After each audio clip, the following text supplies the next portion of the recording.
Assalamualaikum warahmatullahi wabarakatuh. Halo sobat semua, selamat datang di channel Catalyze, channel seputar kimia dan edukasi bersama saya Iksan. Di sini kita bakalan share tips, trik, jurus jitu, dan yang paling penting adalah pemahaman. Kalau udah paham, dijamin gak ada yang susah.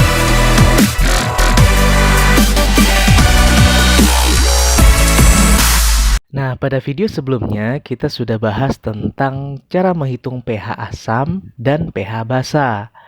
Dan kita juga sudah membedakan mana yang asam lemah, asam kuat, dan basa lemah, basa kuat. Nah, sekarang kita akan bahas tentang hidrolisis garam. Garam ini merupakan hasil reaksi dari asam dan basa. Nah, kita akan bahas apa saja jenis-jenis garam dan bagaimana cara menghitung pH garam. Tunggu apa lagi? Yuk kita mulai. Oke, sebelum kita membahas soal, ada catatan-catatan yang harus teman-teman ingat. Yang pertama, asam ditambah basa itu akan menghasilkan garam ditambah air. Asam rumus molekulnya HX, H ini positif, dan X ini negatif.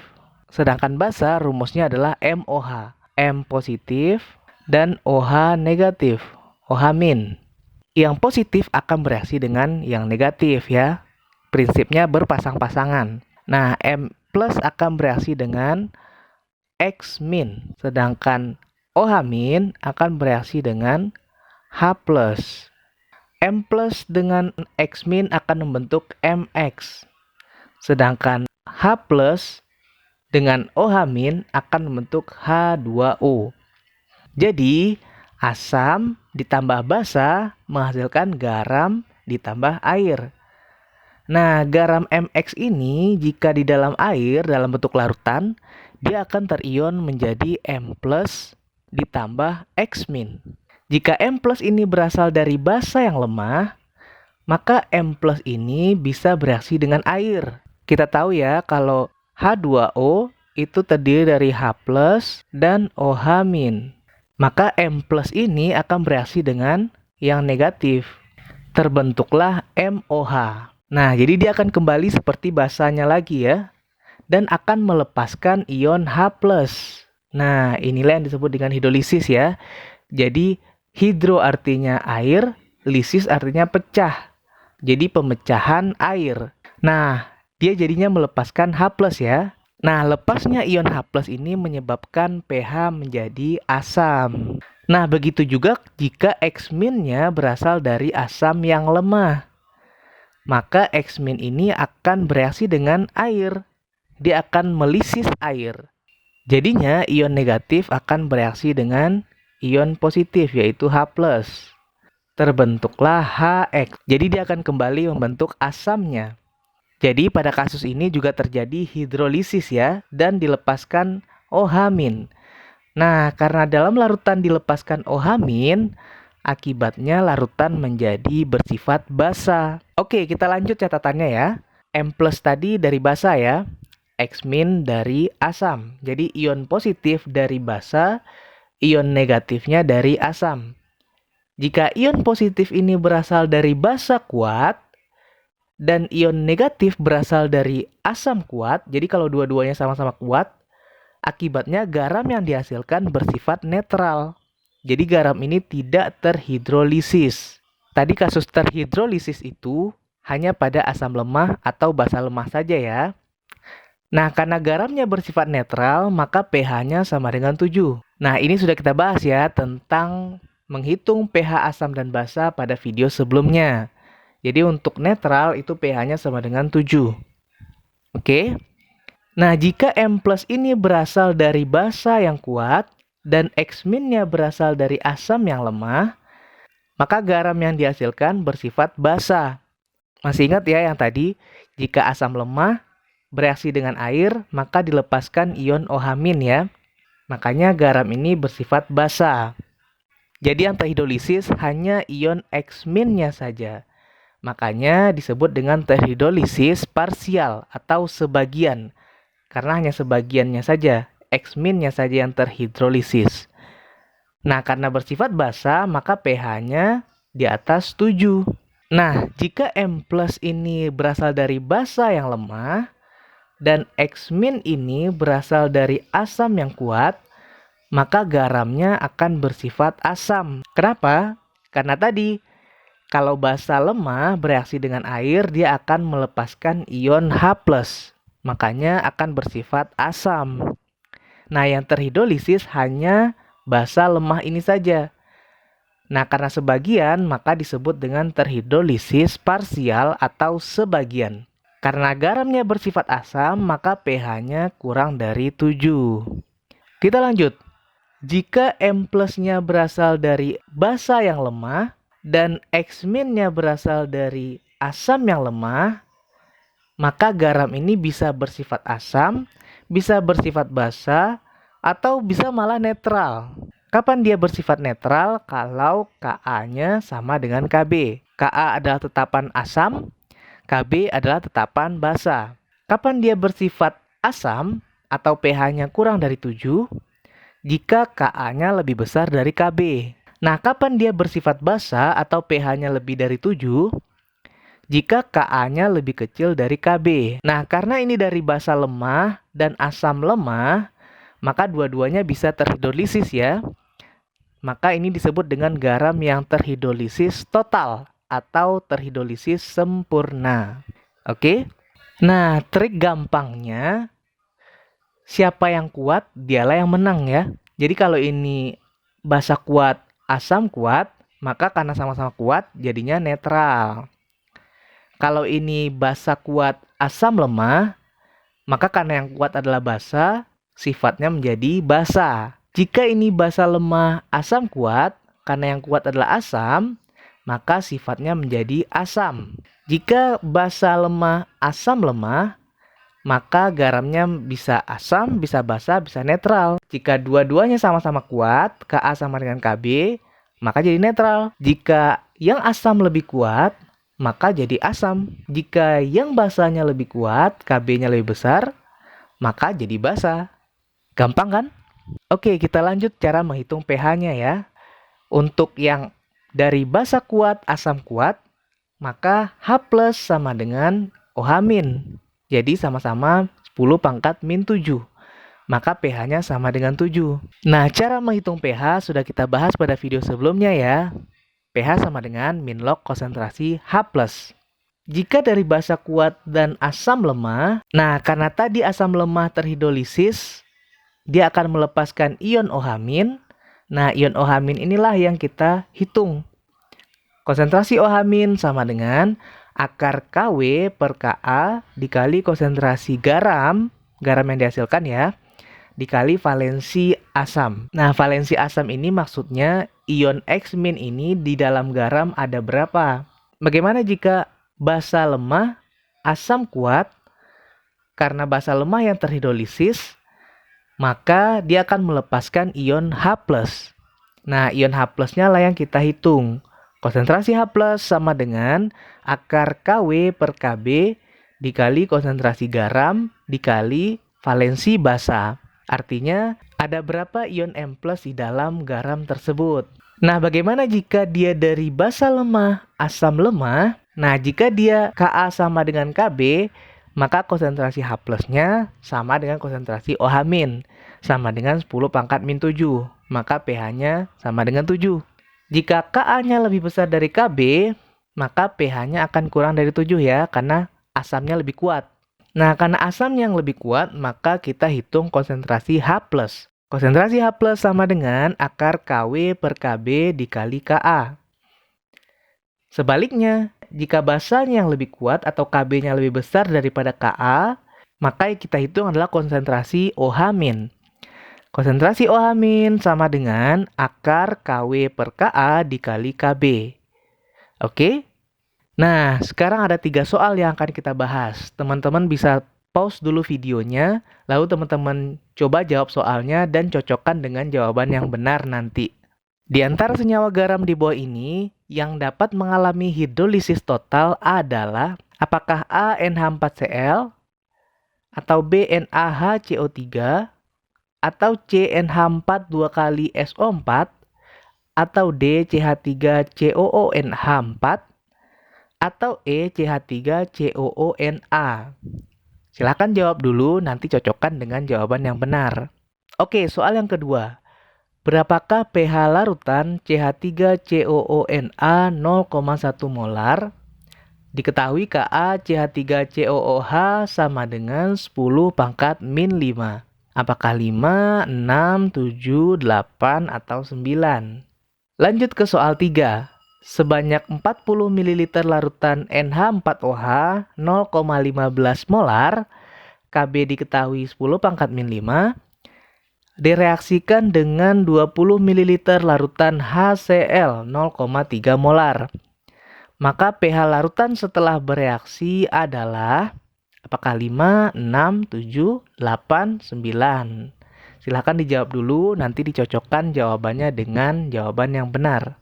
Oke, kita bahas soal nomor 1 terlebih dahulu. Nah, yang ditanya adalah yang mengalami hidrolisis total. Oke, yang ini tidak terhidrolisis, terhidrolisis parsial, dan terhidrolisis total.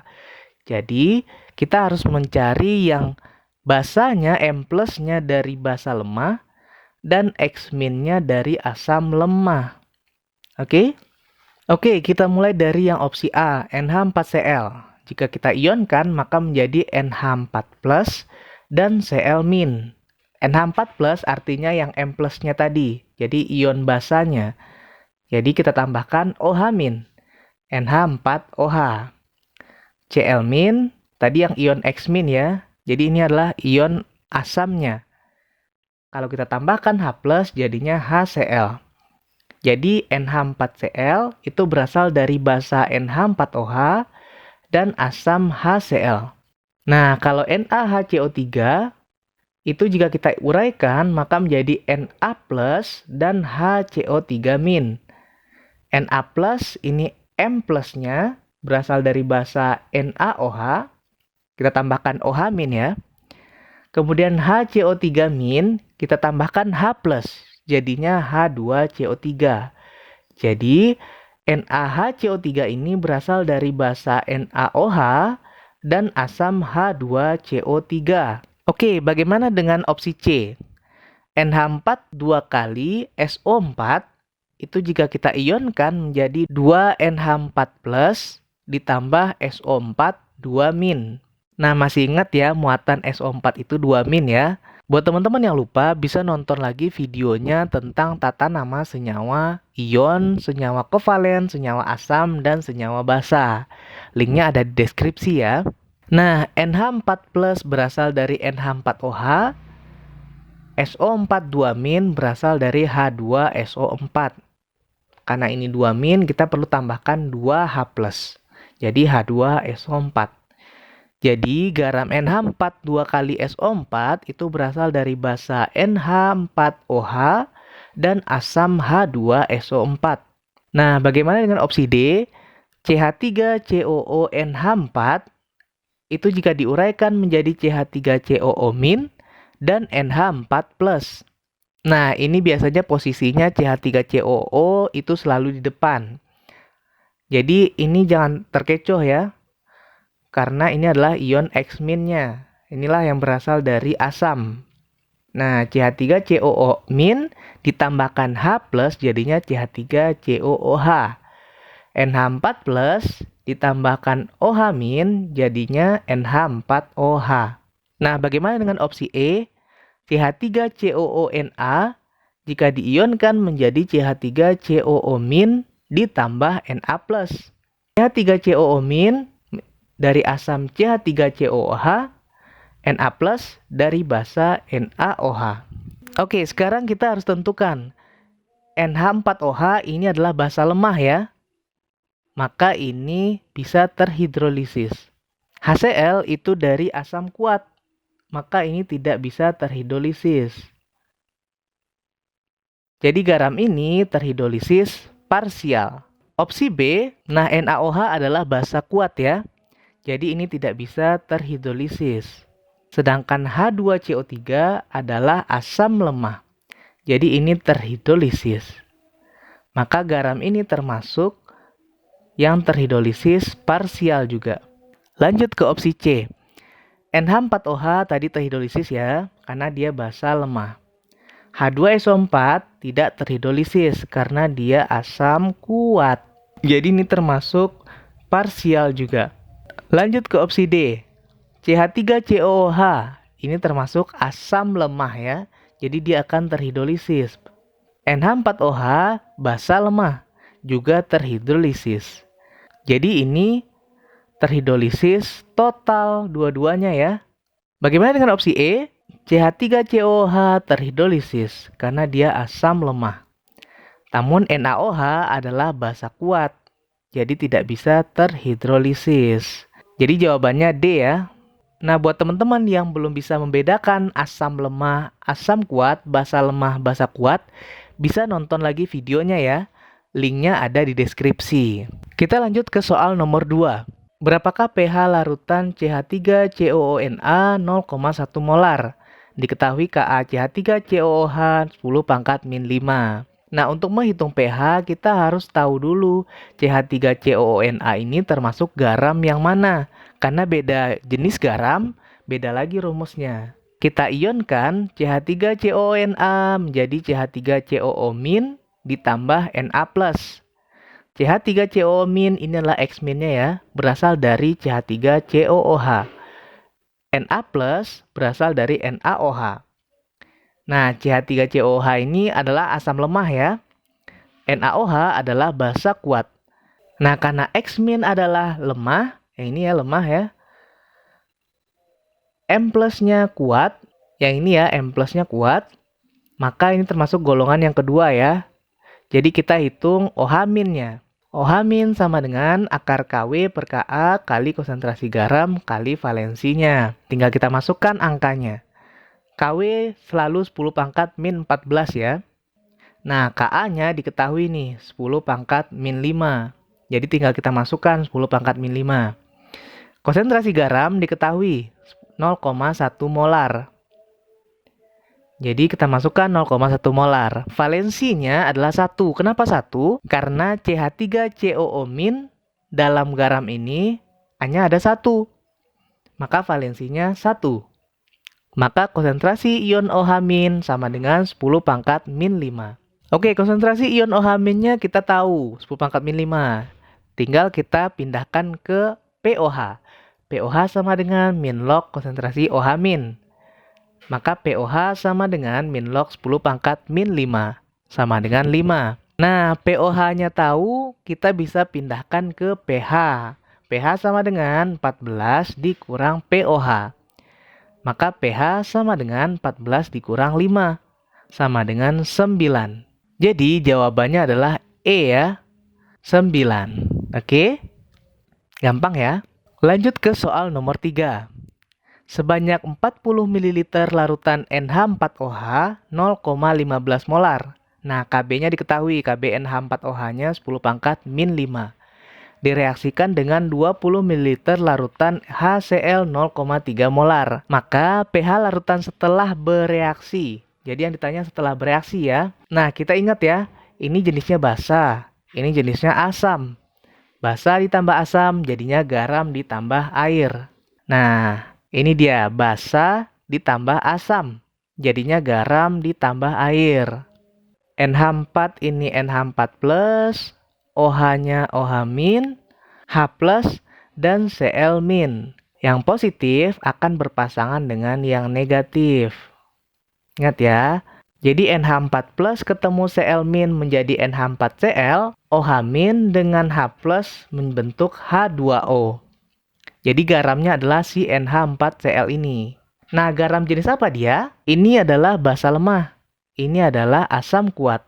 Nah, karena yang kuat adalah asamnya, maka garam ini bersifat asam. Oke, yang diketahui di soal adalah volume dari basa, kemudian konsentrasi dari basa, kemudian volume dari asam, dan konsentrasi dari asam. Sedangkan di rumus kita harus tahu konsentrasi dari garam ini ya. Nah, bagaimana caranya?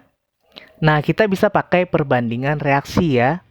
Jadi dari mol ini dan mol ini kita bisa menghitung mol ini. Nah, buat teman-teman yang lupa bisa nonton lagi video tentang stoikiometri. Linknya ada pada deskripsi ya. Oke, jadi kita hitung dulu mol dari NH4OH ini. Nah, kita pakai rumus molaritas sama dengan mol dibagi volume. Karena yang diketahui di sini adalah molaritas dan volume ya. Jadi dari dua yang diketahui ini, kita bisa mendapatkan mol. Maka volume akan naik ke sini ya. Maka mol ini akan sama dengan volume dikali molaritas. Nah, kita masukkan angkanya. Maka mol sama dengan 40, ini ya 40-nya ya, dari sini. Dikali molaritas 0,15 dari sini ya. Maka mol NH4OH adalah 6 milimol. Karena satuan yang kita pakai adalah mililiter ya. Maka molnya pun milimol. Nah, bagaimana dengan mol dari HCl? Rumusnya sama. Molaritas sama dengan mol dibagi volume. Maka mol dari HCl ini sama dengan 20 ini dari sini ya. 20 dikali 0,3 molar, yaitu molaritas HCl 0,3 molar. Sama dengan 6 milimol juga. Ternyata sama ya, 6 milimol. Oke, awalnya NH4OH ada 6 milimol. HCl ada 6 milimol. Karena dia 1:1, maka bereaksinya pun 1:1. Jadi kalau NH4OH-nya 6 milimol, HCl-nya juga harus 6 milimol. Jadi yang bereaksi adalah 6 milimol juga, dan HCl-nya juga 6 milimol. Dan NH4Cl yang dihasilkan juga 6 milimol. Karena koefisien reaksinya juga 1. Sama ya, ini 1, ini 1, ini 1 ya. Nah, di akhir reaksi, ini karena sudah bereaksi semua, habis. Ini juga sudah bereaksi semua, habis. Dan yang ada adalah NH4Cl sebanyak 6 milimol dan H2O tambahan sebanyak 6 milimol. Nah, H2O ini tidak mempengaruhi pH ya, karena dia bersifat netral. Jadi yang kita hitung pH-nya adalah NH4Cl yang ini. Oke, molnya sudah kita ketahui ya, 6 milimol. Untuk menghitung konsentrasi garam, kita bisa gunakan rumus molaritas sama dengan mol dibagi volume. Molnya 6 milimol, volumenya adalah volume gabungan. Jadi gabungan dari volume dari NH4OH dan volume dari HCl. Maka 40 ditambah 20 ml. Jadi 60 ya. 6 dibagi 60 sama dengan 0,1 molar. Oke, konsentrasi garam sudah kita peroleh ya, 0,1 molar. Tinggal kita masukkan ke rumus. Karena ini adalah garam yang bersifat asam, maka konsentrasi H+ yang kita hitung. Konsentrasi H+ sama dengan akar KW per KB kali konsentrasi garam dikali valensi basa. Kita masukkan angkanya. KW selalu 10⁻⁻14 ya. Nah, KB-nya diketahui 10⁻⁻5 ini ya. Nah, kita masukkan konsentrasi garamnya 0,1 molar ini ya. Dan valensinya adalah 1. Kenapa 1? Karena dalam garam ini NH4Cl-nya hanya ada 1. Maka 10⁻⁻14 dibagi 10⁻⁻5 dikali 0,1 dikali 1. Sama dengan 10⁻⁻5. Jadi konsentrasi H+-nya sudah kita ketahui ya, 10⁻⁻5. Nah, tinggal kita hitung pH. pH sama dengan min log konsentrasi H+. Kita masukkan 10⁻⁻5. Jadi pH-nya sama dengan 5. Jadi jawabannya adalah A. Oke? Nah, gimana? Gampang kan? Kalau teman-teman semua ada soal-soal lain yang ingin dibahas, silahkan komen di kolom komentar ya. Oke, sekian dulu video kita kali ini. Jika bermanfaat, jangan lupa subscribe, like, dan share kepada teman-teman lainnya. Sampai jumpa lagi. Wassalamualaikum warahmatullahi wabarakatuh.